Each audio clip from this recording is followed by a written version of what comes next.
Good evening and welcome to the fourth episode of Thursday Table. Today we have with us Mr. Varun Reddy IAS, the young and dynamic assistant collector who not only believes that persistence is the key to success, but has also proved it. Varun, who is pursuing his father's dream of seeing him as an IAS officer, came in 7th place in the UPSC exams and was first in the state. His journey to this great success is an inspiring story, and we would love to hear it from him rather than me telling you the story. Over to you, Mr. Varun. Thank you, ma'am. It's a pleasure to be here, and it's a pleasure to interact with all the young minds here. I think most of you are attending from the hostels. They seem to be in home or hostels. They are at present at home. They're present at home.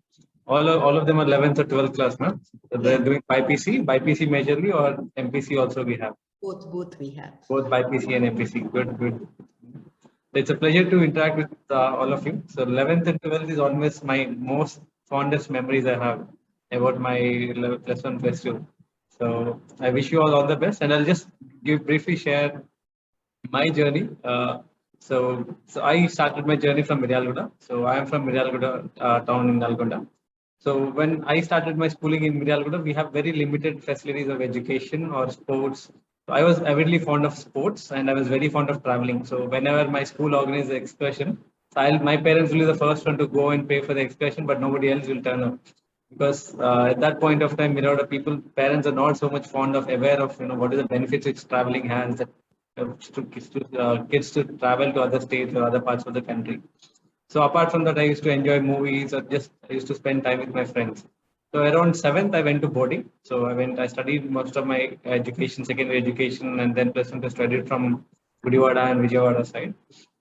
So that was the first time when I was introduced to other competitive exams. So being in a small town, you never hear about IIT or any other competitive exams or any other colleges. So that's when I first learned about IIT, and I was more fascinated by, at that point of time, okay, I should get started. I should do my graduation from a very good college where you have more exposure, more better facilities. So then I used to spend most of my time either in sports, or when I was in school, I used to be little more naughty I used to create a lot of headache for the principals and the teachers. So I used to always be the backbencher and then create a lot of noise in the class. But otherwise, I used to manage my studies decently. So I used to always top my class. So and then JEE, I was one of the topper in the country. I was all India 29. And then I went to IIT Bombay for computer science. So till that point of time, civils was never in my mind. So it was always, so if I get a time, I just study for some time. I used to play, or if we have an outing, I just go out, play watch some movies, or just come back. So I used to be always in that happy space. So IIT also just went like that. So IIT is where I got a lot of exposure to sports. I learned hockey. I picked up lawn tennis. I learned my swimming. So I used to do a lot of sports in IIT. So most of my evenings I used to spend in sports. So classes I used to manage, go and buy. So in third year internship, second year and third year internships will become crucial. So for MBBS students, you have final year as the internship for 1 year. So whereas MPC, once we join engineering, so second year, third year internships lay foundation for what you want to do after you sit for placements, or whether you want to go for further studies or MS or so. So when I did my internship in BMC software, so it was mostly research internship. Second year internship was more on coding. So third year internship was more on research. So I got the exposure of both the professional, where coding side of computer science, and also research. So when I did my research, our work got a patent. So internship is broadly for 2 months. So we did as a team of 4 members, and our work got recognized. We got US patent, but still. So that's when I realized that there is not. I won't be properly fit into this particular kind of job. Like, I go to my office at 9 o'clock and then come back at 5 o'clock. This is not this monotonous job, right? Maybe it's not fit for me. So that's when I decided maybe, and that inclination was always there from my family, that maybe I should pursue civils. My father is more fond. My mother is into agriculture department. So I get to hear about a lot of officers and what they do. So what they can change in a department, or in terms of bringing change. So that's when I started probably, this is a field where there's more public interaction, where I get to engage with people more, and I can make more impact in terms of at the ground level than compared to maybe becoming some researcher where I'm operating at the background and seeing the visible impact on the ground. Here I can be directly on the field and then see the changes. So that's when I decided maybe I get to prepare for the civil services, and that's where all the trouble started. Till then I was like always like jolly with enjoying all my time with my friends. So I was never exposed to this side of the life where I try for something and then I hit a rock bottom. So I was never put to that situation throughout my life. So every time I wanted something, I prepare for an exam, or I wanted something, I used to get it. It's not I never like I strived hard, and then still I'm not able to reach to where I want to be. So that is a very difficult position to be in. So that facing that competition, so that I think that's where all the trouble started. So I started my UPSC journey in 14, and it concluded in 2019. So it took me 5 years. It's one of the most memorable. I say it's very bittersweet, and it's more memorable. So when I went to Delhi, so I was of the mind that okay, I've done IIT. I was one of the toppers of IIT. IIEEE also at that point of time I was one of the toppers. So I thought IIT will also be a cakewalk. I'll just civil services will also be a cakewalk. I'll just go. I'll be clearing it. So what is stopping me? So like I came with you can say it's a little bit of arrogance also. So I came with that to Delhi. So I started my preparation there.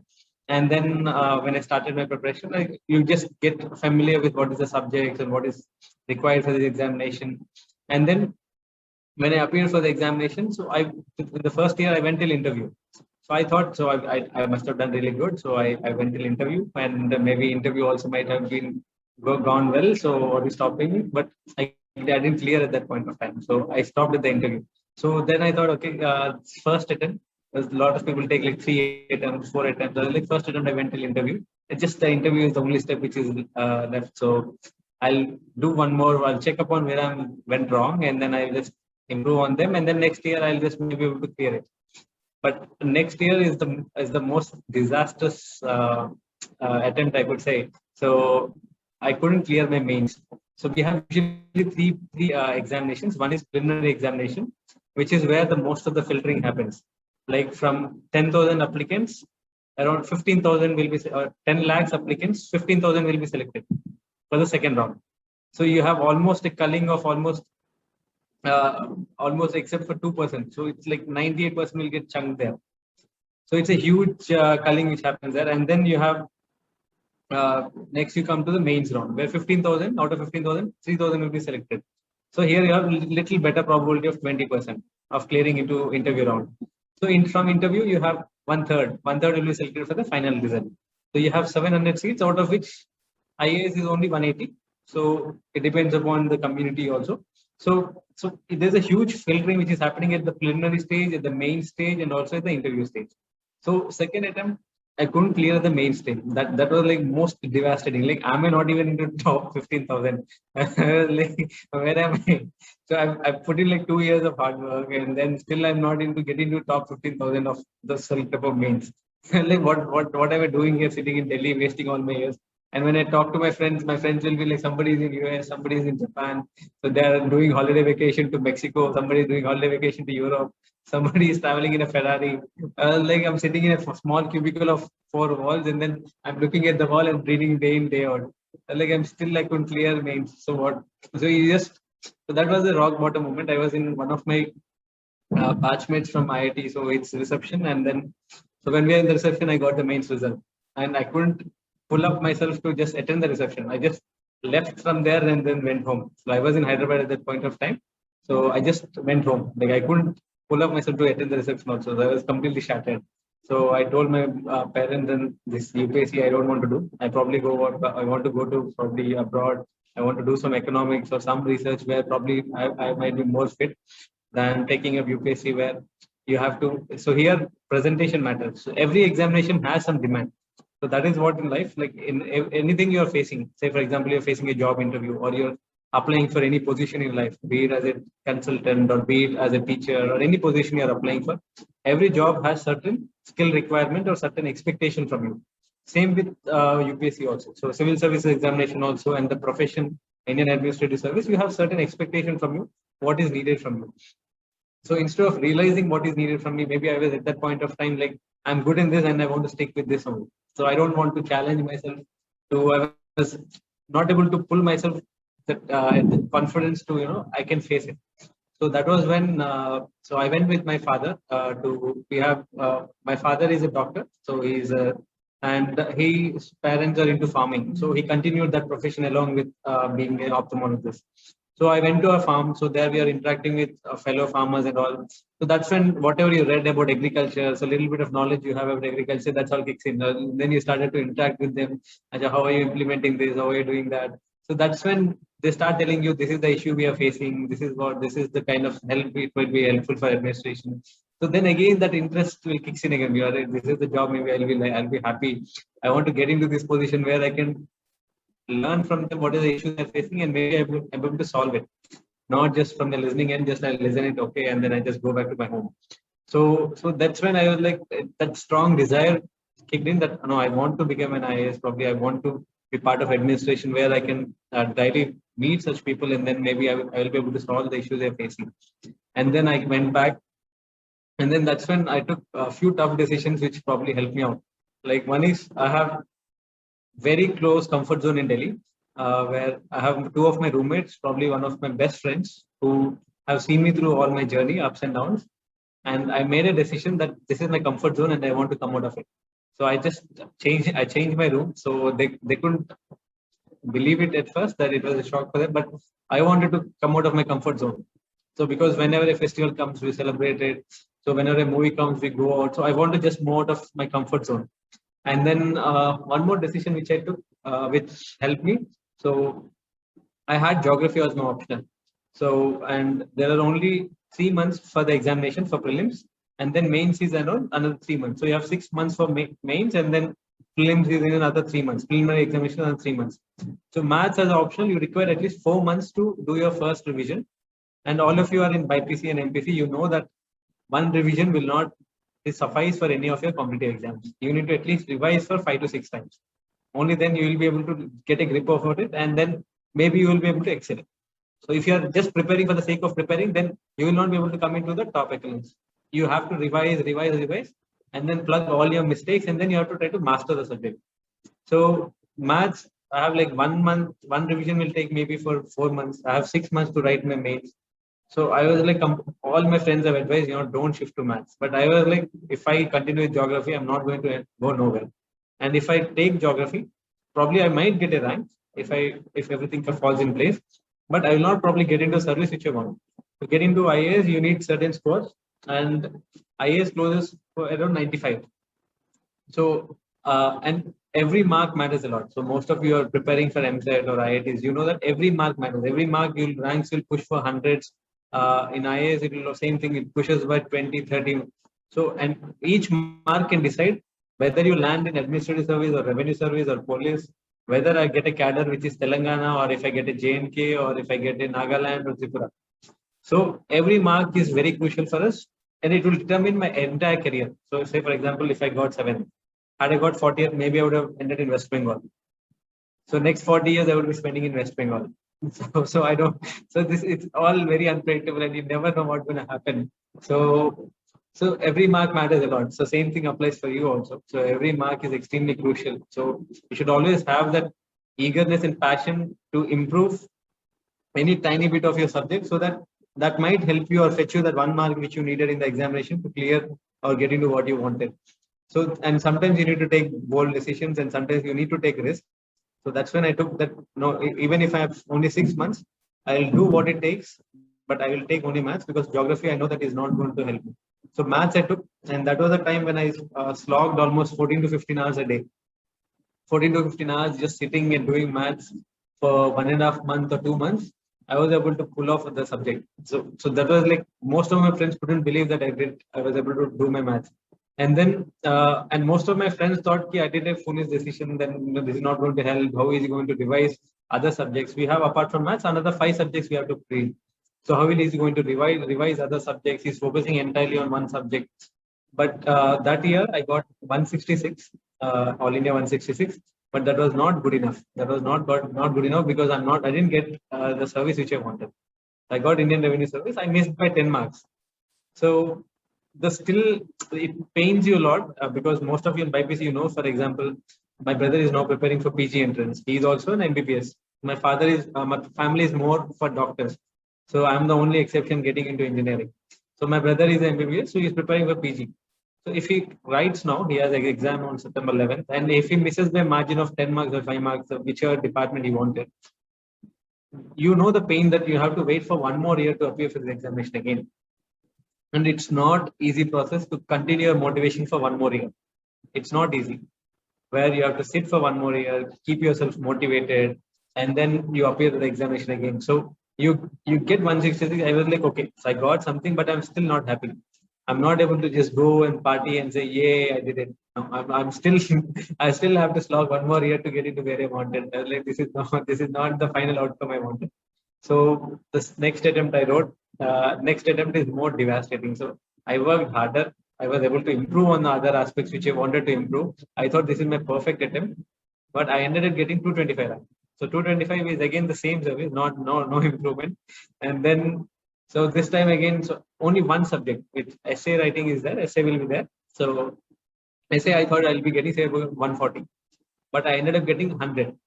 So that itself is pulled me like entirely. So that if I got essay the way I wanted, say 130 or 140, I would have got into some top 20 or somewhere. So just one subject has pulled me from top 20 to 225. And when it comes to subjective answer writing, sometimes things are not in your hand. A lot of times it happens to you also. All of you are young. So a lot of things in life is not always the way you want it. Sometimes it could start from our families, it could start from our friend circle, or where you're placed in terms of your social setup. So a lot of things are economic setup. So a lot of things doesn't happen the way you want it. Maybe you look at other people and then you start feeling your why. So at that point of time, a lot of people I guided. So I was guiding. You see, once you got a rank, a lot of people will approach you. Okay, how to prepare and all. So you have been guiding people, and then suddenly you see that they're making it to the service which you wanted, and then you are stopped. So you won't like it. It's to be honest, it stings a little bit. Like I wanted to be there. A lot of people I helped or guided, they are making it. I'm then still stuck here. So it's not comfortable place to be. So then after putting in one more year of hard work and then still not getting the desired result, it's very tough. So Bangla Sahib is the Gurudwara. It's a Gurudwara in Kannaught place. So I went there, sitting on those Bangla Sahib steps with all the tank, and then tears are rolling down my eyes. And what has happened to me? I spent almost like 4 years, and then still this is the outcome. So, and then I thought, okay, I joined the revenue service. I've taken 1 year leave that I want to give one final attempt because I came for this, and this is a service or this is a career I will be in for next 30-35 years. So I want it to be something of my choosing. So 1 year more hard work or 1 year more effort is worth it. So I decided that I'll give one more attempt. So this attempt, I thought, okay, instead of thinking about the end result. So a lot of times, in Gita also, people say that nishkama karma bolte. Like they say that, you should not think about the end result. You just put in what it takes, and then you leave the result to whatever happens, it happens. You give your best attempt. You work on small things which helps you.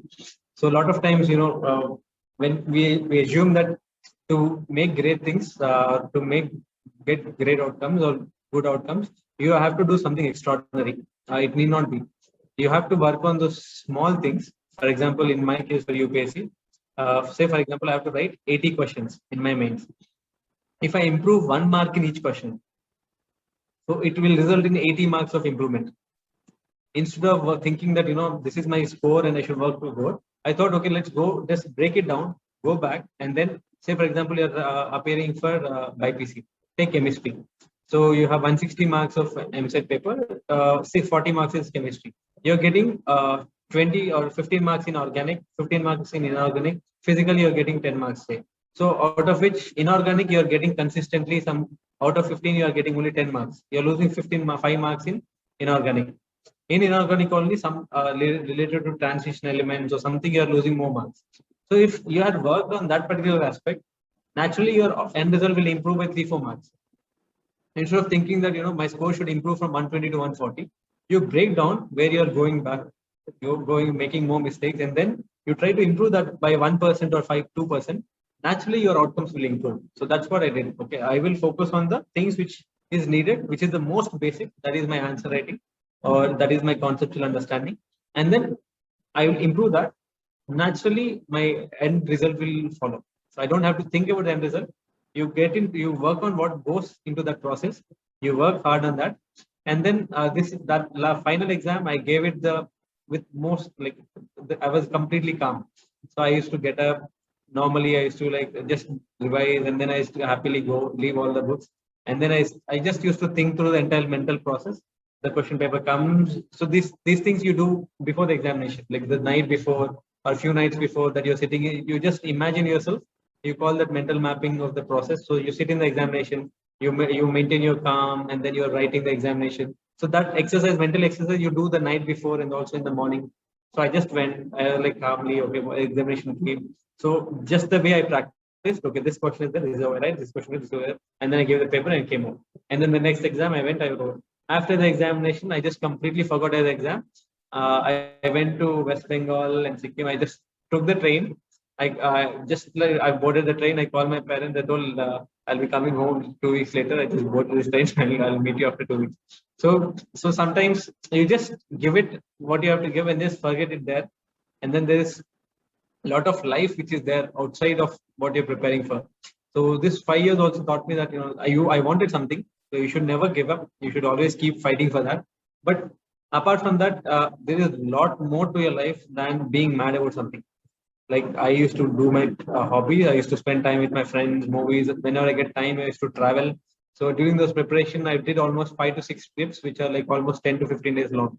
So you travel, you explore, you meet more people, and most of the travels used to be solo travel. So I used to meet a lot of foreigners. I used to meet a lot of people from different professions, and then your thought process will widen. So you start thinking, there are a lot of people who just travel and they make money out of traveling. So a lot of people who just work for some time and then they travel with the kids. They'll be teaching kids over travel. So there are a lot of ways to live life, and you keep yourself happy. So at the end of the day, that's the most important. So, and now here I am after the examination. So I'll tell my result day also how it came. So I was in my revenue service training. So that was Ugadi festival, so Telugu New Year, and then I was traveling back home. So we were anticipating results, but I was just in my flight. So the moment the flight landed in Hyderabad, there's like plenty of bump. I was just bumped with a lot of messages. I was like, "What happened? What happened?" Everybody is saying congratulations. I'm not able to understand why are you congratulating. Previously, also I got 2 ranks, which is like 10 to 100 to 200. I don't want to get a similar rank. I want to get somewhere in top 100 so that I can get into the service I want. So I was like, nobody's getting my rank. Nobody's telling me, this is the rank you got. Everybody are like, congratulations, congratulations. I was like, okay, congratulations, that is fine. I might have got a rank, but what is the rank I got? I was like, and then scrolling down. After 5 minutes, I found somebody message like, you got 7th rank. I was like, wow. Like, that was I just landed one of the, like it's very difficult to express that moment, when you finally think that you just the entire effort is worth it. And now sitting here, I'm currently posted as additional collector in 𝗙cie𝗹𝗵𝘁. 𝗙cie𝗹𝗵𝘁 is the northernmost district of Telangana. It is entirely forest, tribal, and once you guys get holidays, you should definitely come during monsoons. We have 12 tigers in our 𝗙cie𝗹𝗵𝘁. You don't have to go to Maharashtra or Rajasthan to see tigers. You can see here, and we have plenty of waterfalls. So like it's entirely forest area, tribal populated, very nice at heart. You have plenty of waterfalls, Gundala or Chintal Madara. So you search about Hyderabad, it's a beautiful place, and it has a lot of history of Gonds rebelling against Nizams or British or Gonds ruling this area. So it has a lot of rich history also. So here I am. So I enjoy my every day. So whenever I go to any place, I meet these tribals. They'll be telling a lot of their stories. They'll be sharing their experiences, what is happening day in, day out. And then few you can address immediately. Few might, take little time to address. But so you can make actually visible changes, and people will be appreciating you. So this is a very nice step you're taking. This is something nice. So you'll get a lot of satisfaction and happiness from doing, something which is actually able to make change. So I feel that all that effort which has gone in is like worth it.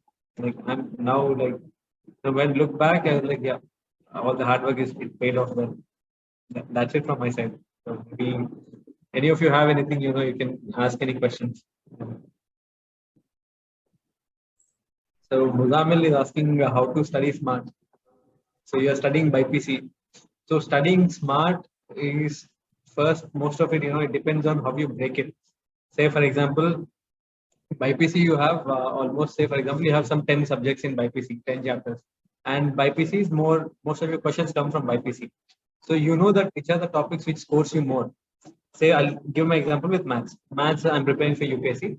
I have out of 100 or 10 topics, I know that these 5 topics take the least amount of time, and I can score 70 to 80% of time just by preparing them. And I know that these another 5 topics are there, which takes me almost double the time, and I can score only 30% of the score.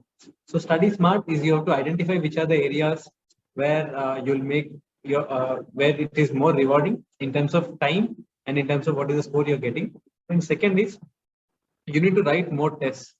You need to write more either in your case it's MCQs. You need to write more MCQs, then you'll understand which are the areas where you are making more mistakes, which are your shortcomings, where you have to focus more, and then accordingly you can prioritize how do you want to revise or what do you want to read. So during examinations, I used to solve a lot of MCQs, lot of, say for example, if I'm preparing for preliminary examination, I solve some 5,000, 6,000 MCQs, multiple choice questions, and then I revise these mistakes again and again and again. Out of the 6,000, if I make some 2,000 MCQs as mistake, I revise those 2,000 mistakes, I write them down, I revise them. Out of these 2,000, around 10 or 15 questions will come in the examination. So those questions which I've made right, I would anyway make right in the examination. So these questions which I made a mistake or made wrongs, so that I used to revise again, so that if they come in the examination, I'll correct myself. So that's how I used to add some 15-20 marks in the exam. And those 15-20 marks will determine a lot where you end up. So it's all about you analyzing yourself, how you are standing, where you're standing, and how you go. Farooq? Yes, I have a question for you, sir. There is the student asking, like, what type of books do we need to read, and which subject is more important to become an IAS? Actually, so since you're in 11th, 12th, for you, you can start with just reading a newspaper. That is that's the beginning. So when you read a newspaper, you understand what is happening around you. So what are the different, what is happening in the country, what is happening in the city, what is happening around. So what it takes, I'll tell you very simply, IAS is not a rocket science. It's not mentally very challenging compared to, say, if you're a scientist or if you're some geek in programming or something. It's not that mentally challenging, but what it expects from you is you have an understanding about what is happening around, be it social understanding, what is the complexity of our society, what political understanding, what is the dynamics of the polity which is happening around, and then you have an understanding of what is happening around you, and then you should be able to take a decision, and you should be able to own up for what you've done. So at any point of time, you will be asked to take some action. There is some issue, you have to address it, you have to take some action, and you have to think through the consequences, and then you should be able to explain or what is the rationale behind taking the decision. So that is how this entire examination is phased out. So they ask you what is the issues about, what is the basic reasons why this particular issue is existing, and how will you address it, and what are the possible solutions to it. So entire examination is surrounded about understanding what are the issues and how will you address them, and whether you have an understanding about the issues or not. So that is how it is. So start with newspaper, and then slowly you can pick up. Yeah, thank you, sir. And there is another question from Abu Bakr. Over to you, Abu Bakr. Thank you, ma'am. First of all, good evening, sir. It was nice hearing your journey, and I was enjoying your journey moments. So I have experienced few of the points which you have said, because I have been to similar journey. My question is,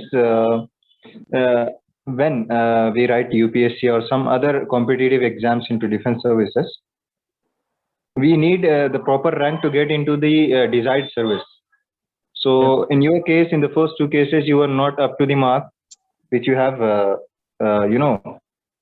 desired, but you got some other service as an opportunity.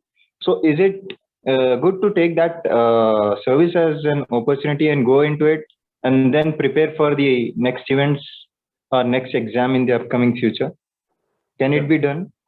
Yeah, absolutely. So I've taken a revenue service. I'm taking revenue service because it's about two things. First, any service has its own opportunities. Like any profession you take, you see, for example, there are a lot of personnel from revenue service who are now heading probably all the income tax matters or policy matters in some CBDT we call. So and we have a lot of people who are working in Singareni. If you know Singareni, Director of Finance is an Indian Revenue Service person. So a lot of people from all the services, you can get into any echelons of administration if you have that caliber and interest. So you should absolutely take it. And second is this examination is very little unpredictable compared to IIT or any PG AIMS or AIMS examination. It's more unpredictable because of more number of levels which are involved and a lot of subjectivity in terms of your evaluation, which comes either because of interview or it becomes at the mains level. So it's always better where you're getting some backup option. You should take it and you should be able to go forward from that. Yeah. Okay. And so there is another question from Hamad asking like what kind of challenges you faced at the time of interview, means like what kind of questions were asked. So my interview, the last interview is mostly on grill. So I had 𝗙cie sir was the Delhi Police Commissioner. He retired and then he joined UPSC. So he is known to be a tough person. So even when he was police commissioner, he is known to be very tough and little intimidating as a person. So first, when you know that you're being interviewed by 5 people, so you have a little bit of nervousness which is coming, which will naturally come. And since this is an opportunity which is going to determine your career, or it's a very significant moment, so it is very natural for you to be nervous. So they also understand that, and 𝗙cie board is known for grilling. So they counter whatever you say. Say for example, a simple question like that, like are we wasting governments or taxpayers' money by subsidizing education of IITians? So you will definitely defend. Since I'm from college, I'll definitely defend it. And then they start drilling. This is not. They're all living in India. They're all going abroad. So when they start drilling you, they puts you into some corner. You will be shelled into a box. So how you deal with those pressure moments or pressure situations. So whether you are able to maintain your composure. So that was what was mostly tested, and this happens routinely in administration because you will be facing some ministers or politicians. And is there any review meeting? All the politicians will be shouting, this is not happening, that is not happening. Sometimes what you say, they keep arguing back. So how you maintain your composure? So that's what the most challenge for me during the interview. Yes, sir. There is another question from Syed asking like during preparation for mains or preliminary, which optional subject is best to choose? Okay. So regarding optional, first is your interest or what is your educational background. So if you have, say for example, engineering background you have, if that subject is there in UPSC, if you are comfortable with it, maybe you can go for that. If you have an arts background, if you're a BIPC, few of them from BIPC took doctors, and one of you asked, is BIPC is good enough? Absolutely. A lot of my friends are from doctors and then they went to UPSC because being a doctor, you have that natural tendency to sit for longer hours and studying. So you have that patience also, which is very much required for this examination, which is built into the profession itself as a doctor. So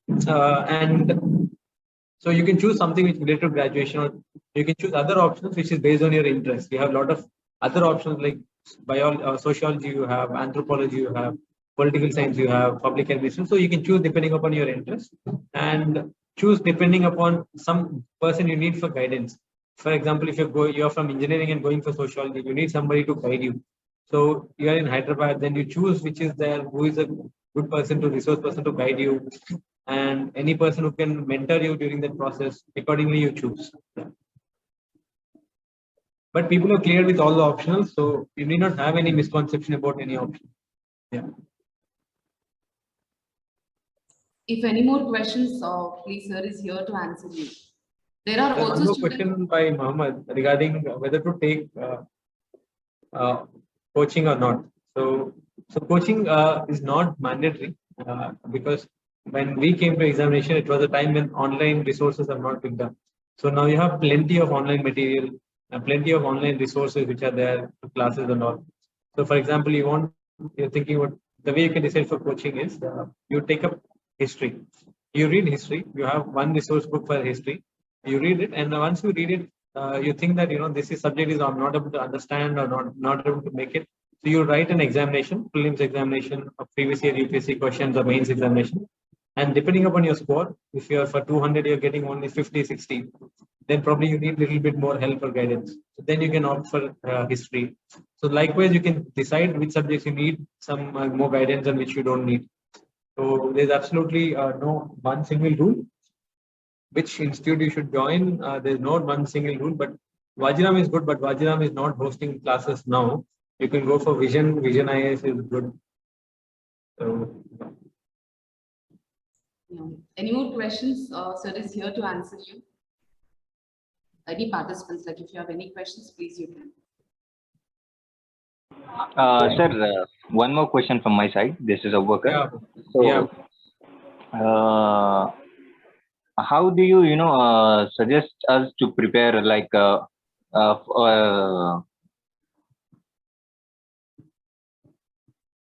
in the development of for interviews for SSBs or UPSC or something like that? Okay, can you come again? Indra? How do you suggest to prepare? Abu, can you repeat again, please? Yes, sir. How to develop our personality in the perspective of interviews? Okay. See, what does the interview require? The interview requires you to comfortably engage in a Yeah, conversation. whether it may be some services. Yeah. So interview expects, what does the interviewers expect is you to able to strike a simple, polite conversation with 5 elderly people who are well read and who have a lot of experience and they've seen a lot of work, like 36 years in administration, they might have seen quite a lot. So and in a lot of times in administration, you realize that your personal relationships or your friendships, and same thing in all professions of life, all walks of life, how you are able to network or bond with people, that solves 90% of things smoothly compared to you bulldozing your way or you just trying to come out to be a very tough person to be. So that's what they expect from you, like how you come out to be a pleasant person, whether you have a pleasing personality, and whether when you talk, does it make sense, or are you able to argue or with a rationale or with some reasoning. So that's what they look at, and confidence and how confident you are, because at the end of the day, if you want to be able to put yourself before people and then say that no, this is how you have to do it, you have to be confident. So your confidence and how you are pleasing as a pleasant as a personality, so that improves over time. So you sit before mirror, you try to talk, you try to ask you some questions and then read out before a mirror. So how you put your expressions, so this improves over time. So the first thing to start is read your newspaper aloud. Read your newspaper for half an hour. Become comfortable with what you're saying. A lot of us are mostly into reading. We read, we write an exam, and then we go. We never into speaking skills or public speaking skills, or we are not confident of our voice. When we speak loudly, we suddenly become underconfident. So that is the issue which most of us will have, because our education is mostly focused towards towards competitive exams where you read and then you write. So become comfortable with your own voice. When you speak out loud and when you shout, you should be confident. So reading out newspaper aloud, so that's the thing you can start with, and other aspects of your personality which slowly will get shaped over time. Don't worry. Yes. Thank you, sir. Thank you, sir. From sir, can we I'm pursuing my NIT Warangal, pursuing BTech in NIT Warangal. Will it be good option to join a private job during placement and start UPSC preparation? Yeah, you can do that. Achha, which department or which is your discipline? I don't know, so like No, you are doing engineering from NIT Warangal. BTech degree from NIT Warangal. So which department? Who's this? Can unmute yourself and you can ask your question to sir. This is Vali. Vali, you can unmute yourself and ask your question. Okay, ma'am. Sir, I am pursuing from metallurgy and material science engineering department. Okay, so you want to take a job in metallurgy or material science? Yeah, core job or any product-based company job, sir? Product-based company you want to take also. Okay. But my So you question, can do that. yeah. So when you're working, it becomes you have to manage your time well. Say for example, you have job from say 10 to 6 or 9:30 to 5:30. So during your working hours, you can probably read news. Nobody will object you when you're reading when you're reading a newspaper or something. So you can use your office hours to read a newspaper or to read some blogs or to read something online, and then but your most critical time becomes your time once you go back home. So how you spend it. For example, most of the people who prepare along with a job, so they get up early in the morning, probably at 3 o'clock or 2:30 in the night. They get up at 2:30 or 3, and then this no that is the best time. Nobody will disturb you. You have all the peace in the world, and then they sit from 3 till 8:39. So those 6 hours will be their most productive time. 3 to 9 o'clock without any disturbance. They just sit and give the best. They know that this is the only time they have. So like with full concentration, they just read whatever is there for the target of the day.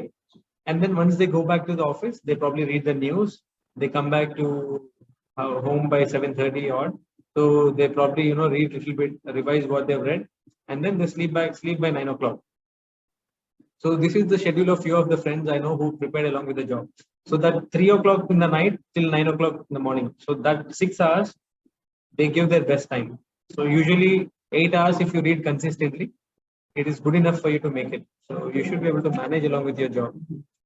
And it's always important to balance your preparation along with your family commitments and also your other career options which you have. So take them in a balanced way, depending upon whichever situation you're placed in. Okay, thank you, sir. And this most probably it would be the last question, sir. And participants, like if you have any question, you can mail us. Like we'll get back to sir and get all your answers. Okay, because we are running short of time, and sir must be very busy and gave us very valuable time. So, sir, this must be the last question, hopefully. Mr. Ryan, you can unmute and ask your question to sir. Good evening, sir. Hi, Ryan. Yeah. Yeah, good evening. So my question is that there are so many lakhs of aspirants are writing civil service exam for IAS officer or IPS, but there are some who selected for that. What the mistakes have been done who have been not selected? Okay. So We should prepare for this. okay. So when you prepare, I'll tell you a few of the mistakes which people make. One is they get overwhelmed by the examination, by the competition. So they tend to make a mistake of reading everything which is there in the market or everything which is there in the available, all the materials. They run after materials. They think that they'll just overwhelm a lot of information and then they're not able to do simple things. For example, if you are 11, 12, you take only one textbook, you revise it again and again and again. You practice more problems, you practice more questions, and then you test where you're standing. Again, you revise your same book. The same simple thing which people do in 11th and 12th, they fail to do once they come to UPSC. Because UPSC, you have a lot of other institutes, a lot of materials which are coming at you. Somebody says this is good, somebody says this is good. So they keep running after every new material. And then they forget the most basic thing, which is you pick one material and you revise it and you try to master it. So that is one mistake. Second mistake which people do is it is not easy to maintain your concentration and motivation for long. A lot of people come because they just want to do IAS or they just want to prepare for civil services. They don't know what is the inner motivation which is driving them. So they come here, they prepare UPSC or prepare for civil services. They slog for 3-4 months, and then suddenly that motivation level peters down, and then they take some break for 2-3 days or 5 days or 10 days, and then again they try to read for a week, and then they get distracted. So there are a lot of distractions which are available once you are outside now you are +1, +2. So less. Once you come into engineering and then outside, you find that there are a lot of distractions. Like it's not just friends. There are a lot of other things which comes into your personal life which can distract you from what you wanted. And it's easy to get distracted. Maybe you want to just go to enjoy. So a lot of other distractions also which keeps you away. So it's easy to get tempted and keep yourself motivated. That is tough. And third is you need to always remember that nothing comes easy. So a lot of people give up easily. A lot of people, keep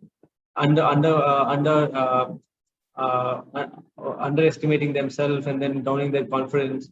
So that is one thing. They get overwhelmed by seeing other people. So and so person is preparing so much, I'm not doing so much. So they start comparing to what others are doing, what you're doing. So they get into that negative cycle of, somebody is preparing more, I'm not able to, and that's down them. So I've seen it with a lot of my friends also, +1, +2, where they suddenly, during the first year till the middle of second year, they're on the top 10 in the class. But suddenly that person goes into 40, 50 and then goes back. It's all because of pressure, and suddenly they start doubting themselves and then pulling themselves back. So that's it. Just keep yourself in the cycle, keep yourself motivated. And for keeping your motivation, you need to have a good routine. You need to have some maybe physical activity. You work out for some time. You do some jogging. You need to have good friend circle also, social circle also, so that who are equally like-minded like you can keep you motivated in a happy space. So that's it. So you make good set of friends and keep yourself a happy, nice routine where you are not stressed. You have some other physical activity to keep you active. That's it. Yeah. Thank you, sir. And there are a few more questions, sir. I'll just make you then we'll get your answers. Sure. And really, it was really, thank you for speaking to us this week, sir. This is great interactive session with our students. Most of them have got answers for their questions, and still we have questions. Then we'll definitely get your answers, students. And sir, we hopefully have, when you're coming to Hyderabad, we want you to be in our campus. Please, I think you have our contacts and all. Please do inform us when you're coming to Hyderabad. We'll have a live session with our students, because they're very much interactive and they have number of questions, but time is running out. So we, all the questions are not answered. And sir, hopefully we have many IAS from our campus too, like you. There should be actually, yeah. And it's a good initiative by your institute to organize a webinar. I've seen that there are a lot of other speakers, eminent speakers you're getting. So it's a good exposure they're getting at the early stage of their life. Thank you so much, sir, for your time. Thank you, one and all. Meet you next week with another webinar session. Thank you. Thank you very much. And thank you, the principal ma'am, for inviting me here. Thank you. Thank you.